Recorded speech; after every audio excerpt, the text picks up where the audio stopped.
Are the Utah Jazz walking toward a Jonathan Kuminga situation with Walker Kessler? It's next on Locked on Jazz.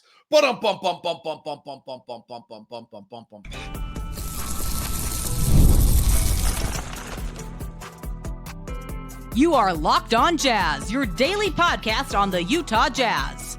Part of the Locked on Podcast Network, your team every day.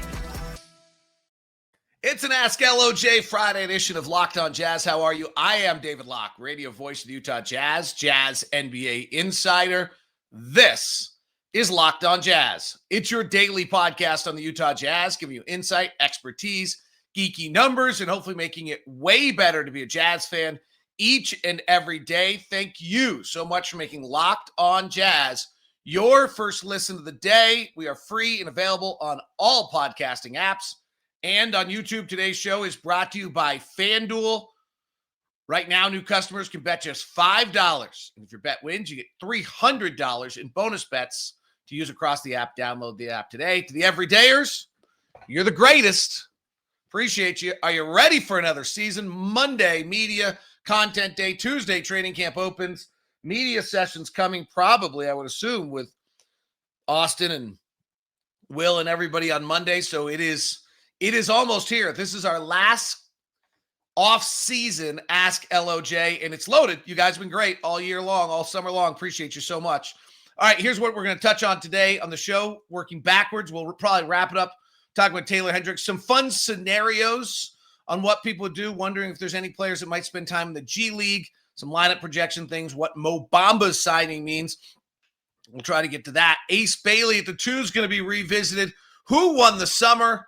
Trade rumors floating about Walker Kessler, but let's start there with all sorts of questions about the lack of extension for Walker Kessler. If you missed the news yesterday, Tony Jones, now in Philadelphia, of The Athletic, broke the news that the Jazz will not extend Walker Kessler. They did not come to an agreement. They will revisit it next year. He's still a cornerstone part of what they're doing with the Jazz.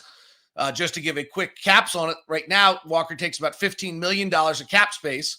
And if you give him an extension somewhere between 2025 and 30, you're losing considerable cap space for next offseason. He's a restricted free agent, and you can probably, in all likelihood, give him the same deal. Plus, you get 12 more months of kind of checking where he is and what he's doing, or less than that.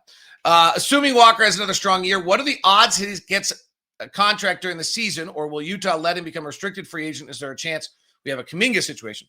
So first thing is, if I understand the rules correctly, there's a deadline for that extension that's coming up here, and that's why they just announced that there wouldn't be an extension, was rather than having it walk toward the deadline and having all sorts of, wondering whether it's going to get done or not, they kind of spearheaded that, got out ahead of it, and said there's no deal. So there will not be a contract during the season. That's the rookie extension has a deadline to it. So he will become a restricted free agent next season.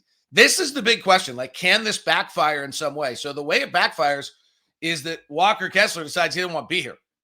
Kind of the way Jonathan Kuminga has decided he doesn't want to be in Golden State. Now, Jonathan Kuminga is still in Golden State. So it's not a great leverage spot for the player as a restricted free agent. We're seeing it with Quentin Grimes right now in Philadelphia. We're seeing it with, we saw it with Josh Giddey for a while. And now we're seeing it with Jonathan Kuminga. Kuminga's situation, I think, is a little different than Walker's, at least I hope, in that Kuminga's mad at Steve Kerr, thinks they're not using him correctly. They've had all sorts of beefs. Now, we could be there by the end of the year. Frankly, Will and Walker could beef, or there could be issues, and then it becomes tumultuous, and then Walker wants out. So, no, you're absolutely, in exchange for the cap space that you have as a possibility to use in any manner of ways next year, you absolutely have a risk that you've pissed off the player, that the player just has a year in which he decides he wants out, and then you're in a real,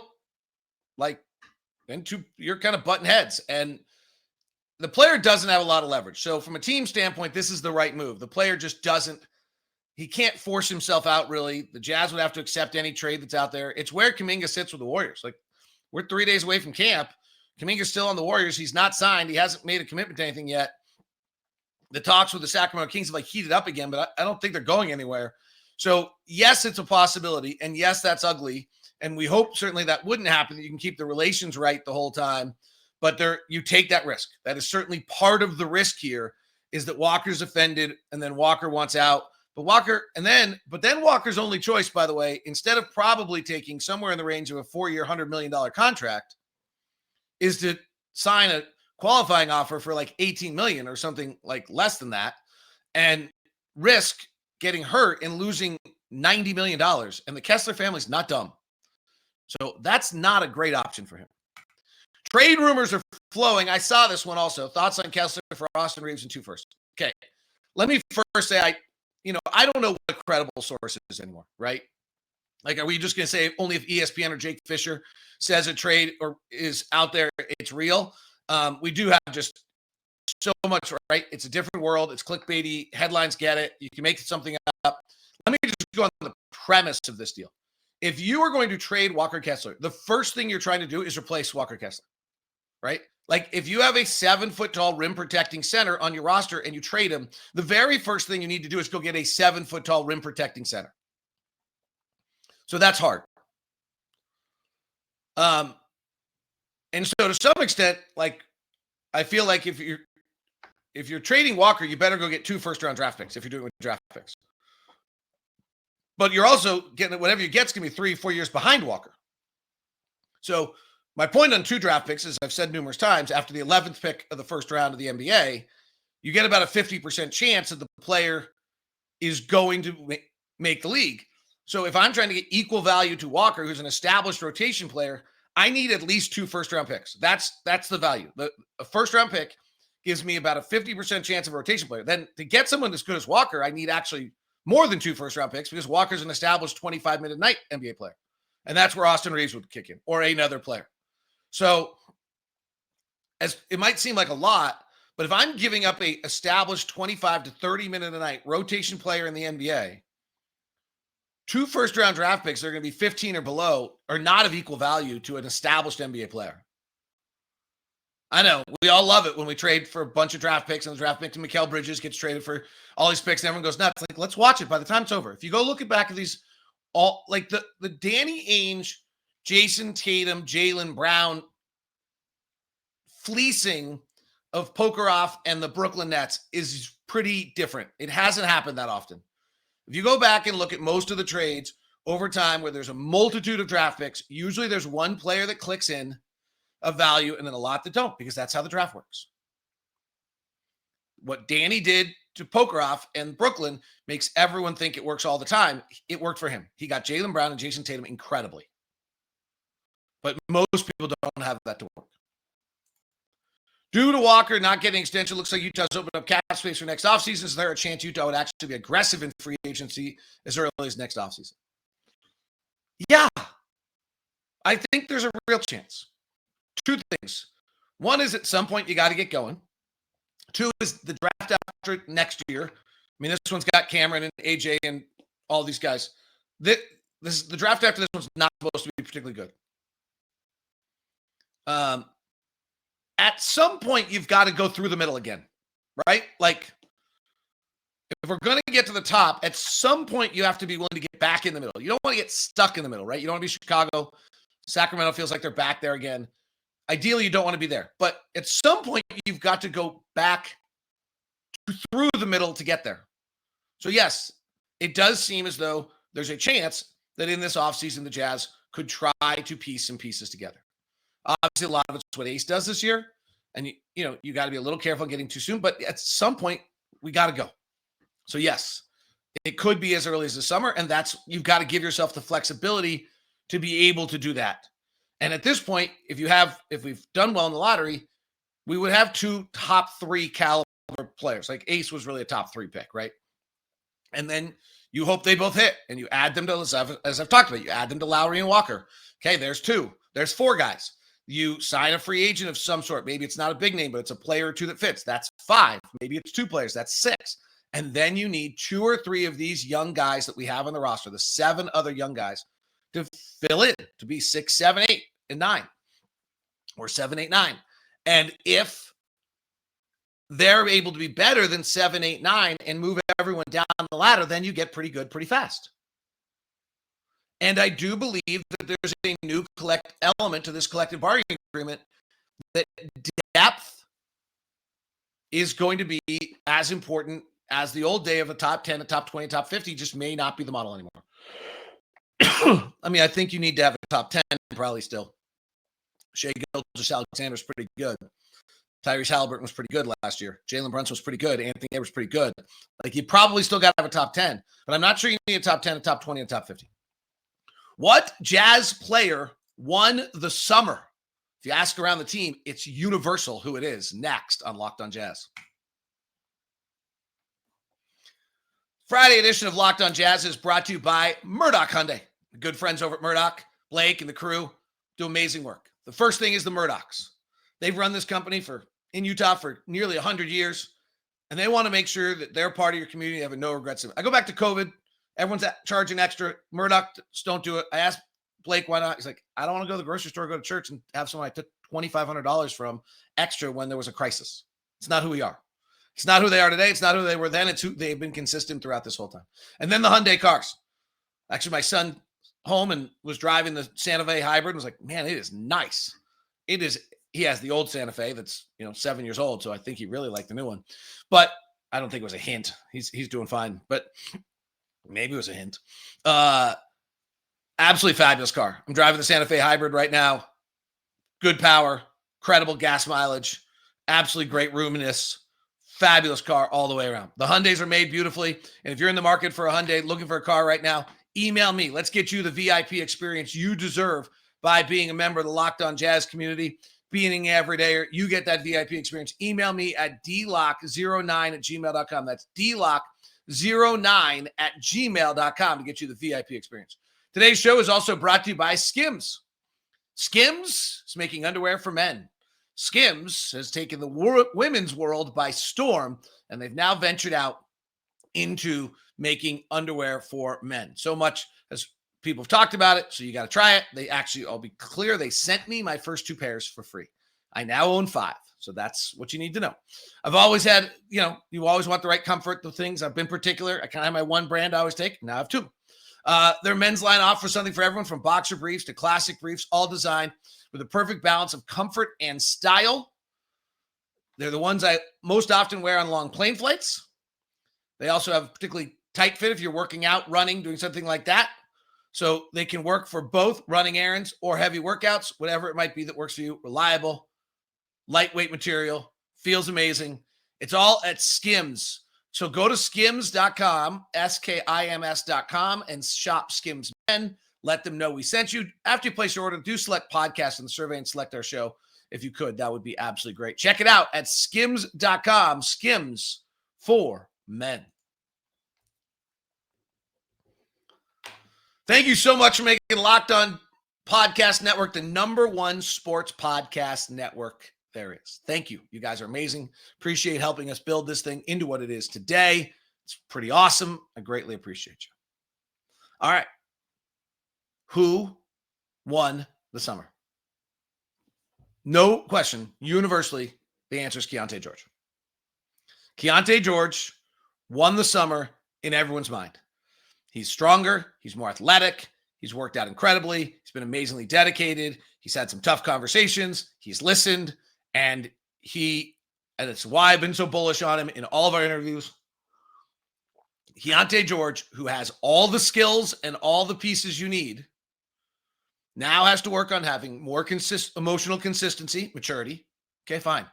Like, I just have a hard time banging on a kid who's 20, 21 years old for lacking emotional consistency in front of 18,000 people. Like, I got kids that age. It's hard. So he is just stronger, physically, kind of an incredible athlete and peaking out on that, and has worked amazingly hard on his skills. This should be a big year for Keyonte. So the next question is, what would your prediction for Key be?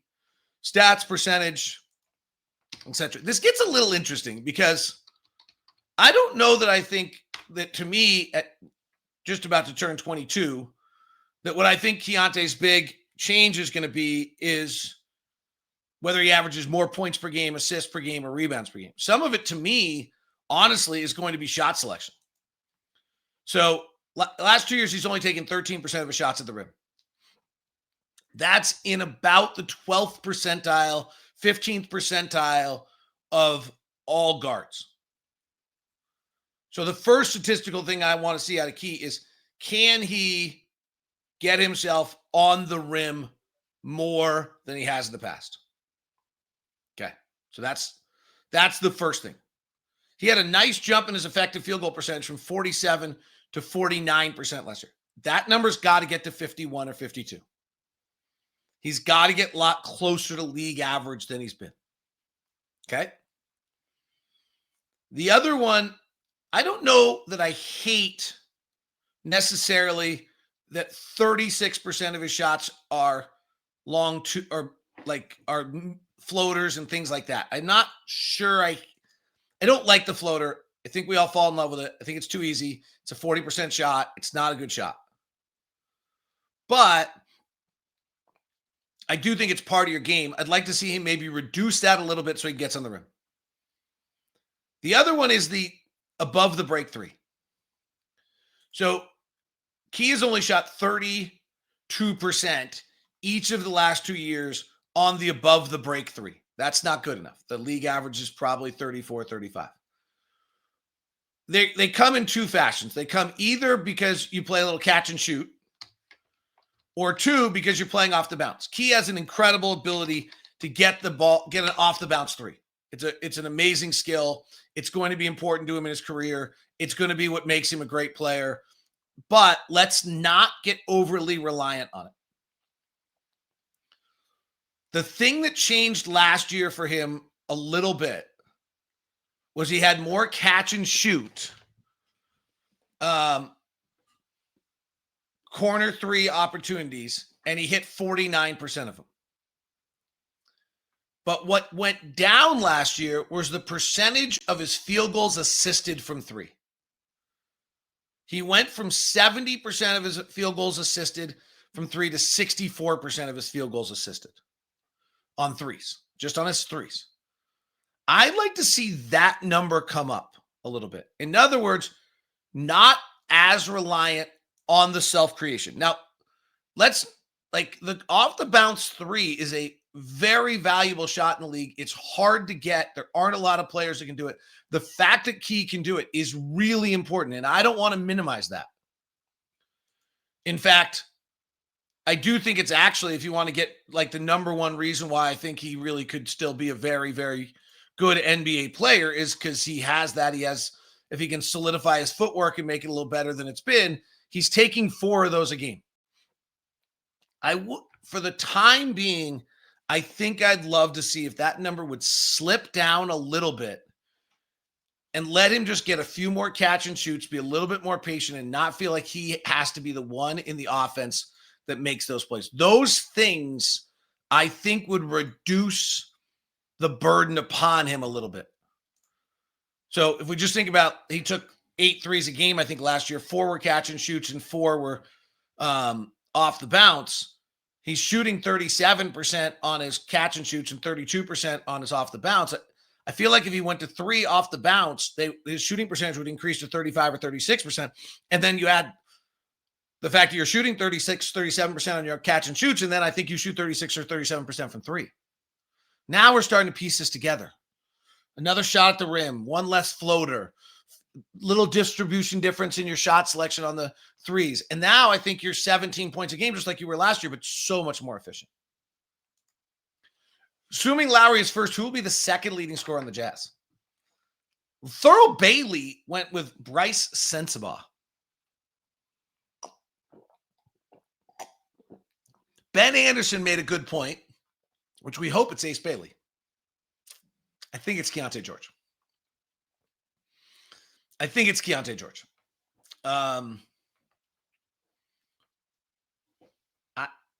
I don't know that we have enough firepower for it to be Bryce. And what I mean by that is if Bryce gets that hot and gets that big, I do think people will begin to take him away a little bit. Ace will be able to get his shots off, and if Ace can score, he'll be our second leading scorer. If he shoots at any percentage decently, he'll be our second leading scorer. That also may relieve the burden on Keyonte and allow Keyonte to play a little differently if Ace is doing that. which is interesting. Craig Bolerjack talked about Ace Bailey as a 2. What do we think of that? How likely is it to see it? Next on Locked On Jazz. Today's show is brought to you in part by FanDuel. FanDuel's the official sportsbook of Locked On. And right now with football season here, new customers take a $5 bet and you get $300 in bonus bets at FanDuel. That's right. Find a $5 bet, win it. You get $300 in bonus bets to use across the app. Hopefully you had the Seahawks last night, but I don't, and they were, I believe, a dog, and they won that one last night. Major League Baseball's crazy final weekend you can get involved in. NFL, Vikings and Steelers this weekend. The Vikings are a 2.5-point favorite. The Eagles are a 3.5-point favorite over the undefeated Tampa Bay Bucks. If you're going to watch tonight, the 2 WNBA game 3s, big ones on the table. Both were 4.5-point lines. The Aces are at 4.5. The Lynx have dropped to 3.5. The Lynx are still the odds-on favorite to win the WNBA title. And, of course, getting involved in the Ryder Cup, USA is minus 130 to win the Ryder Cup if you want to get involved in all that. It's over at FanDuel. All sorts of fun and excitement. And find your first $5 bet, win it, and get $300 in bonus bets.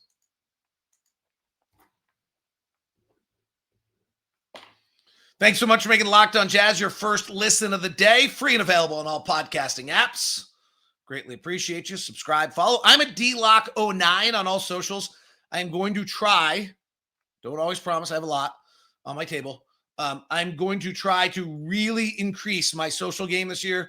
Do a little walkabouts with you, little videos, updates, a lot of short form video stuff to kind of to adapt to some of the other desires people have out there during the season. And we actually might have and then for you that are diehards, real everydayers, we may have a new program for you to really get access coming up here. So we'll see if that materializes. That was just a tease, but it's coming together. So excited. All right. So Craig Bolerjack said, here was a question. You seem surprised when Bowler had Ace Bailey 2. What do you think now? The more I've thought about it, makes total sense.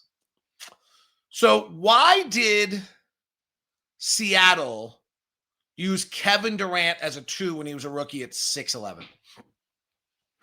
And the reason are two things. One, he was really skinny. Remember, he did the whole bench press thing, and he only benched 135 once, and everyone was worried about it, and silliest conversation of all time. So one is you go put him down on a off-ball screen or make him try to come off picks all day, and he's physically doesn't have space, and he's getting bodied up. This is not the time of his career for him to do that. You know, he's got to gain some real strength, his real understanding of the league, and get physically stronger to be able to be playing. Like when Lauri comes down, Lauri's incredibly strong, right? So when Lauri's playing down in the corner, and we're going to go set a pin down for him, there's a guy who's literally got his hand on his body. And often they're doing what's called top blocking. If Lauri's let's put Lauri in the left corner, so his left shoulders to the opponent basket, his right shoulders to the sideline, they're on top of his left shoulder. They're literally standing on top of his left shoulder. So Lauri either now has to chuck him, literally like you're playing football, drive him into a pick, physically move them to get them into the pick, and then get himself free. At 18 years old, Ace Bailey can't do that. There's zero chance Ace Bailey can do that. Ace Bailey will end up in the second row if he does that. So if Ace Bailey tries to play in the post, he's going to get physically mauled. So why did Seattle and PJ Carlesimo move Kevin Durant to the top?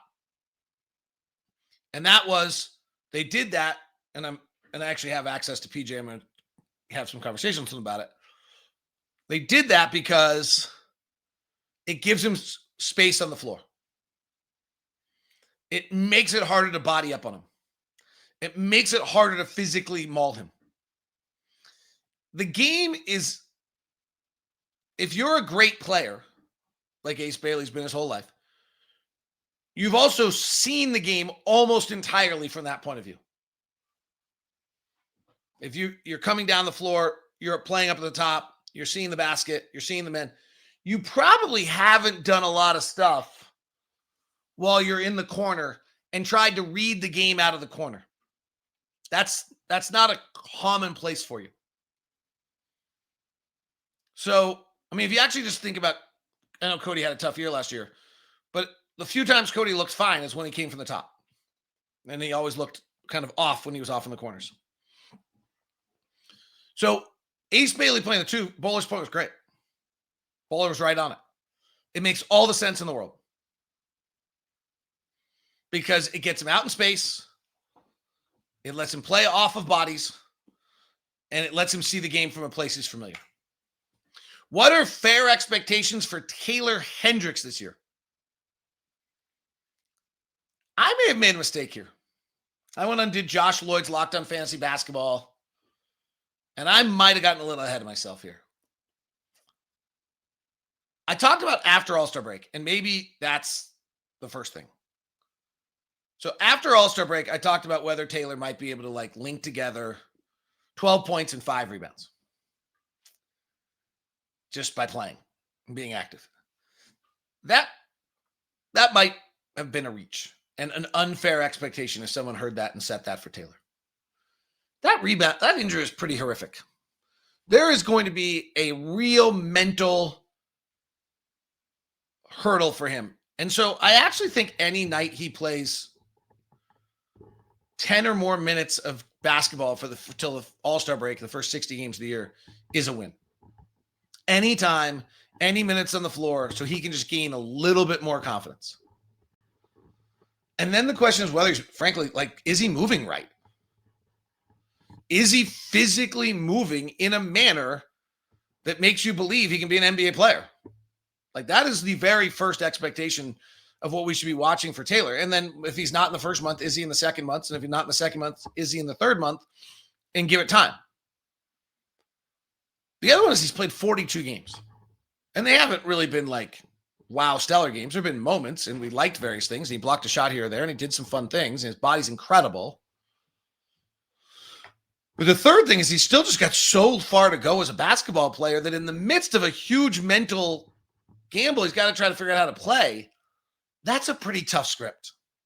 I think as we've gotten, the mistake I've made here is that as we've gotten closer, I've gotten excited.